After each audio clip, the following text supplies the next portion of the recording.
Hello everybody, hope you're doing well. Today I'm going to be doing a review of the new Clippin' album, Visions of Bodies Being Burnt.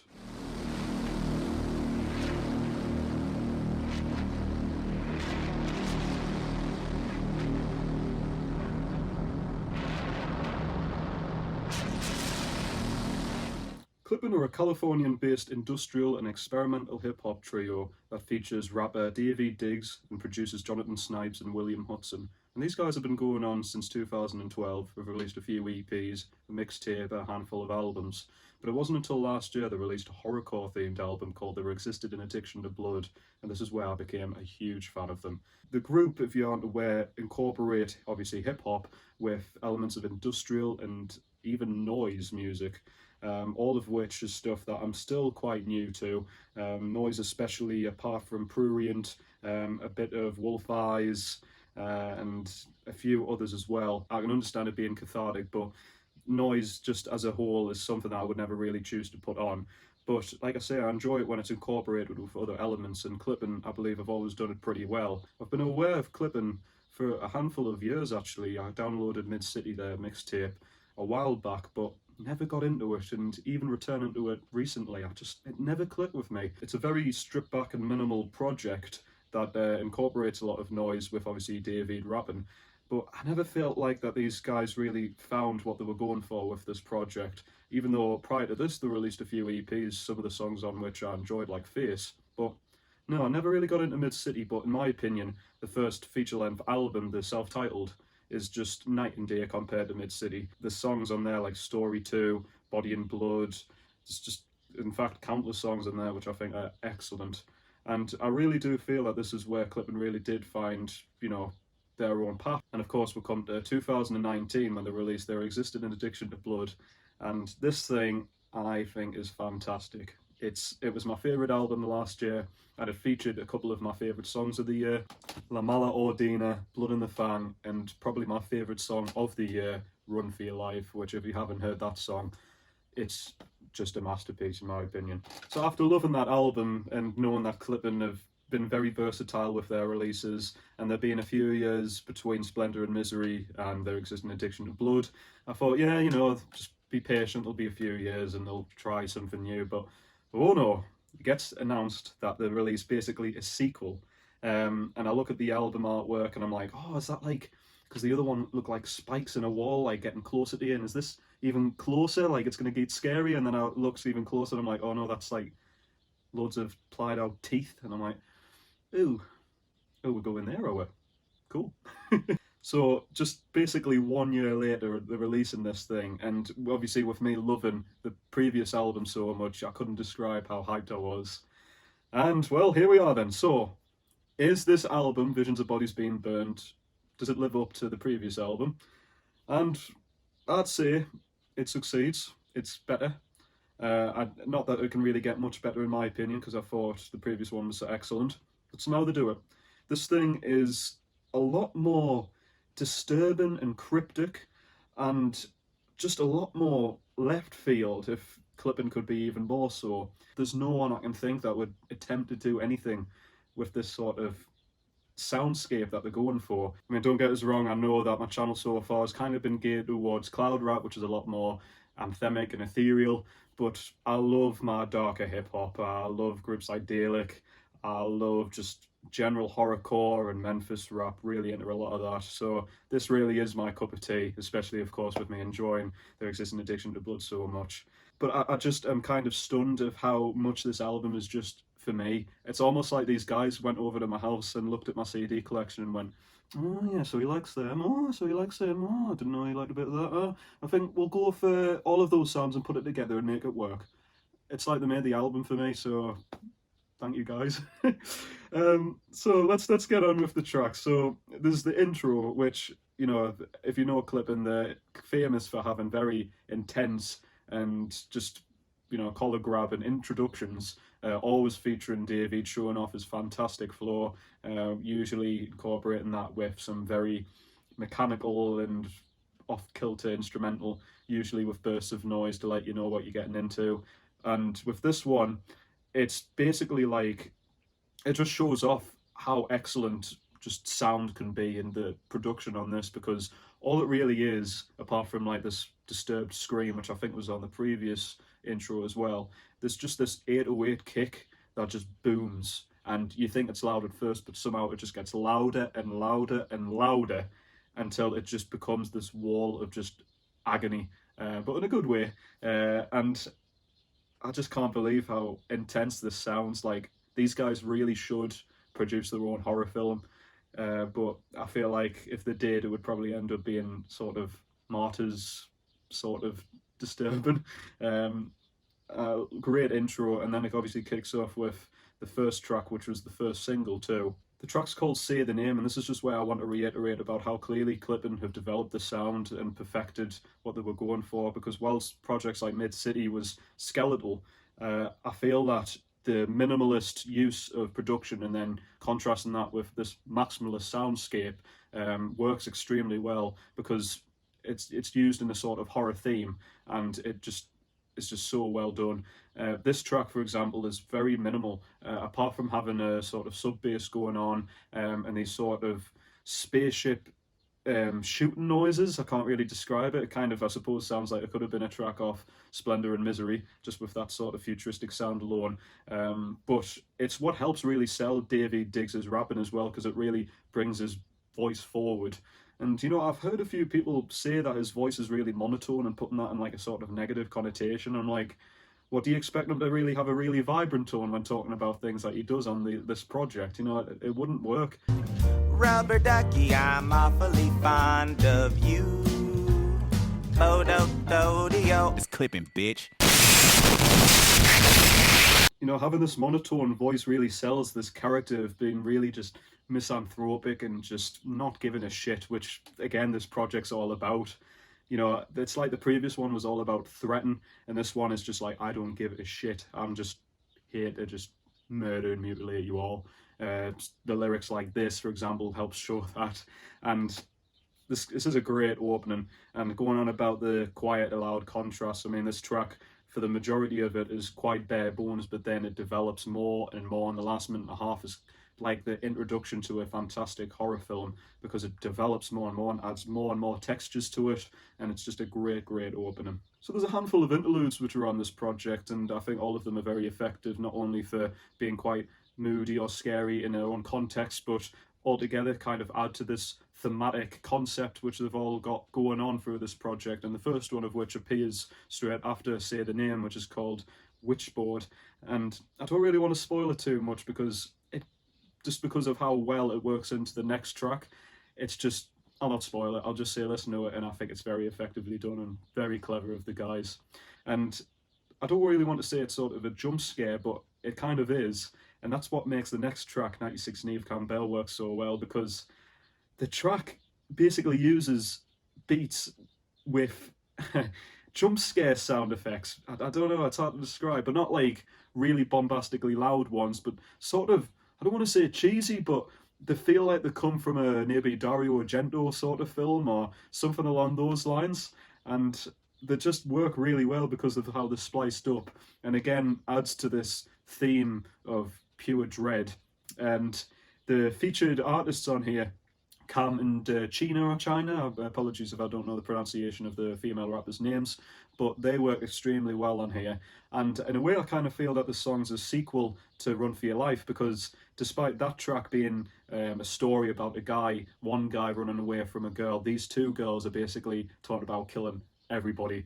Of course, I'll give it to David for giving his own and being great as usual, but these two lasses just really bring this track into this sort of grimy sound and really pack the punch, and they just sell it so well, and have some of my favourite lyrics on this project too. Lyrics like putting up their foot up someone's arse like a G-string and saying the money talk but you ain't making sense. They just have this great overpowering swagger, and again they just sell this track really well, and the sort of deepened yeah that you hear, it just makes this song kind of slick and cool. Like, it's just got this sort of great self-esteem and just a cool demeanour to it. We'll then move on to Something Underneath, and oh my god, what a phenomenal track. The relentlessly overpowering tribal drumming which is through this track, and how David keeps up with it with his just immaculate tempo and flow is unbelievable, and the whole track just has this huge intensity to it. I don't know, apart from the little Outcast reference, there's not much to this track which can kind of appeal to someone who's looking for something quite light-hearted. This is really where this album gets into fifth gear and just scares the listener. But what kind of shows the genius of this album is that despite that previous track being scary because of just how in your face it is and kind of again showing that bombastic tone, the next track I feel is even scarier, but is the complete opposite of that. It's called Make Them Dead, and this has to be up there with one of the coldest songs I've ever heard. I mean, it's that make them dead, that vocal that goes over it, and it's just so chilling.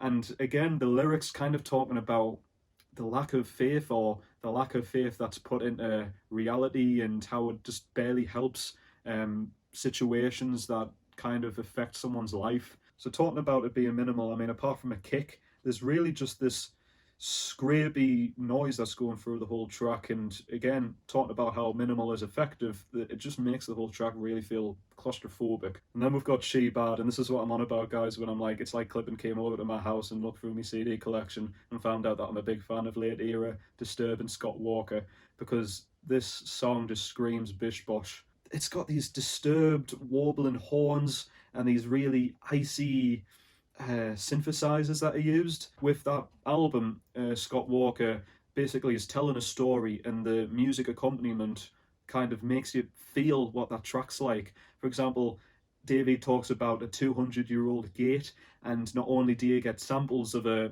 sort of, well, squeaky gate, but they're also using little bits of warbling horns. And there's these really icy synths that come on when he talks about like spider webs. Again, that's pretty much something that Scott Walker's done too, despite it not mentioned in the title. I feel that this is the story in this album. If you're unfamiliar with Clippin, basically every project that they've done always have a story, which is basically a song which has, has a start and end to it. And this is the story basically about a woman who's had a terrible childhood and just having a terrible point in her life. And is that because of very interesting life choices made? David's just fantastic in being able to tell these stories, and like I say, the instrumental to this just really helps sells it. We'll then get another interlude by Greg Stewart. His song's called Invocation, which is a very, again, like quite cold sounding ambient little track. It kind of reminds me in a way of a bit more subdued but even colder Tree Fingers from Radiohead's Kid A. And, again, setting the tone very well, just a minute little piece. But then it goes into another absolute highlight. If this album wasn't all highlights for me, but a highlight of the highlights, the song called Pain Every Day. I don't even know where to start with this track. It's excellent. Never mind just David being fantastic. Just fantastic a rapper anyways, but being able to do what he does over this track, it's, like I say, it's just unbelievable. I mean, it starts off with like just this constant booming noise, and then it develops into this like breakcore track, and then it develops even more with these swooping orchestral sounds, and like I say, David's able to go over all of this. It's like I say, it's kind of just mind-blowing.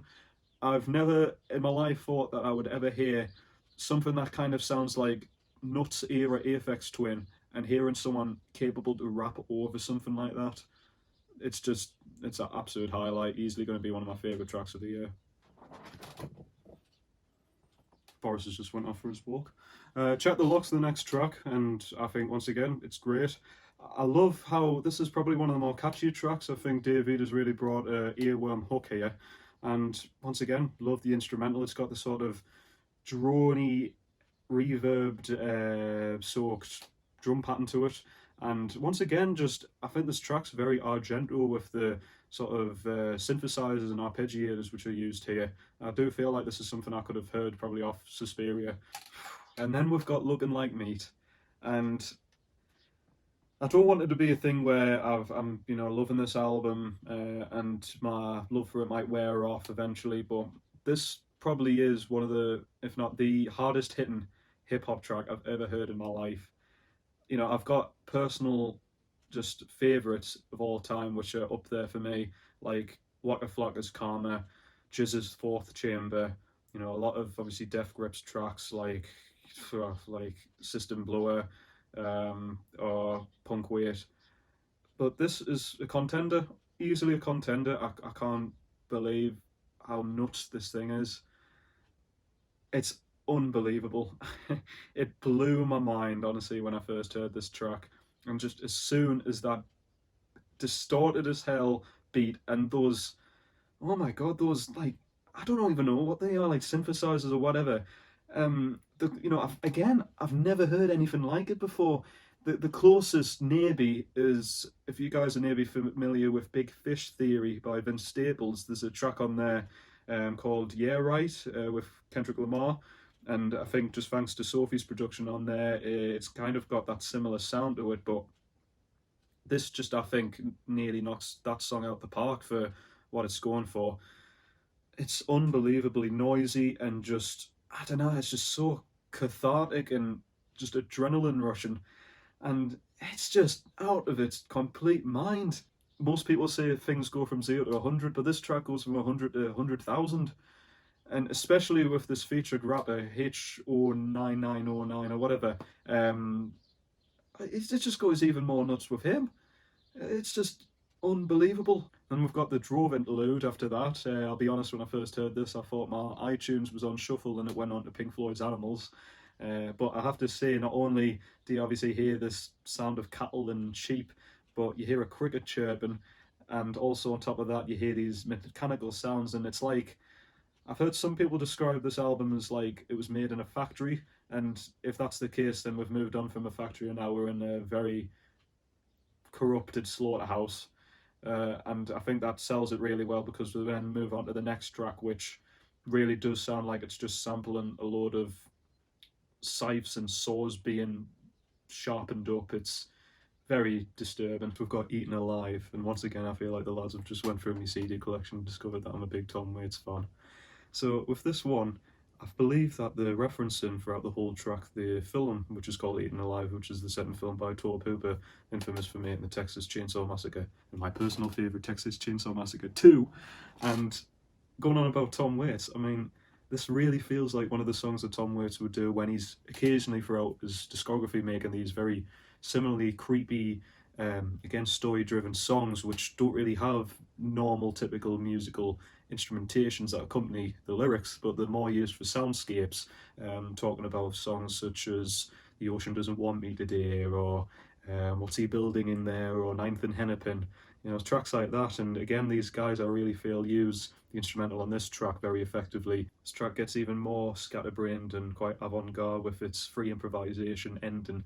Very interesting. I mean, it's not exactly a little catchy, snappy little bit, but definitely adds to the sort of creepy atmosphere. Body for the Pile's even more disturbing, in my opinion, probably the most disturbing track clipping's done yet. Not so much the fact that the whole track is just bombarded with a lot of very disturbing noise, but it's just the lyrics on here too, about basically like this serial killer who kills a police officer, and then this sort of weird chase ensues. I enjoy how he mentions Officer with his brain blown out. It kind of reminds me of Mad City from Kendrick Lamar's album Good Kid, Mad City. Maybe that was a little nod, I'm not sure. But again, with that track too, I feel that bleeping it out kind of gives it a more rugged and sort of snuff film quality to it. Just a lot of very interesting descriptions of rats running about and paint ripping off the walls, and just excellent descriptions. And again, going into descriptions, describing the deaths, very grisly, but it's what you expect for a horrorcore, And then we'll get to the final track, Unlacing, and it's just the cherry on top, really, because this is basically cloud rap, so as in my go-to for music. And I never thought they would ever attempt to do something like this, but here we are. Why is it cloud rap? Well, the beat to it, and just that classic reverbed, unintelligible vocal sample that's scattered throughout the whole track. It just screams, like I said, just classic Lil B main attraction sort of sound. Obviously a lot more disturbing lyrics, but I suppose a bit like cloud rap, which talks about drug use, this is kind of a drug abuse just gone totally overboard. Kind of like a very sarcastic look at taking drugs and partying, and a very interesting send-off to this album. And love this track. And the final piece, which is called Secret Piece, which is not really that secret, lads, if you put it on the album. Oh well. I suppose it's kind of like the credits to a film. This kind of feels like the afterword, where you just see just nighttime, just all of the remains of this huge massacre going on, and just no one's alive. And it's like the camera just fades out, and that's the end of the film and the end of the album. And wow. Yeah. So that was Visions of Bodies Being Burnt. To say that I love this album is kind of an understatement in itself. I was blown away not so much with the album, but the fact that Clippin was able to outdo themselves from an album that I already thoroughly enjoyed. I mean, I don't even know where to start with favourite tracks. There's, in my opinion, no bad tracks. I think it's just great track one after the other. Very consistent, and it's just like I say, it's like this album was made for me, as kind of sad as it sounds. But, you know, it's like some people get attached to certain things, and throughout my listening journey, throughout my life, I've liked and get into certain things, and it's almost like this is just like a playlist that's been made for me, like a combination of all of the sounds that I enjoy, all of the musical styles and genres just blended into one stew, and it's brilliant. I love it. I really can't see how it's going to get any better in terms of seeing any albums better than this, in my opinion, this year. Yeah, I think I've sang its praises enough, to be honest. Can't really find a fault to it, to be honest. Absolutely fantastic. And pretty confident in saying that, in my opinion, this album deserves a 10 out of 10. Nice one. So, that's it, everybody. Thank you very much for watching. I really do hope you guys go out your way to check out this album if this sounds in any way, shape or form like your sort of thing. I hope you enjoy it as much as I do, or near enough, of course. Let me know what your favourite tracks are in the comment section below if you get the chance, and if you think that Clippin might make this into a trilogy. Ooh, I'm not going to hope so, but that would be awesome. Alright guys, well, take care of yourselves. Thanks very much for watching once again, and I hope to see you soon. Bye for now.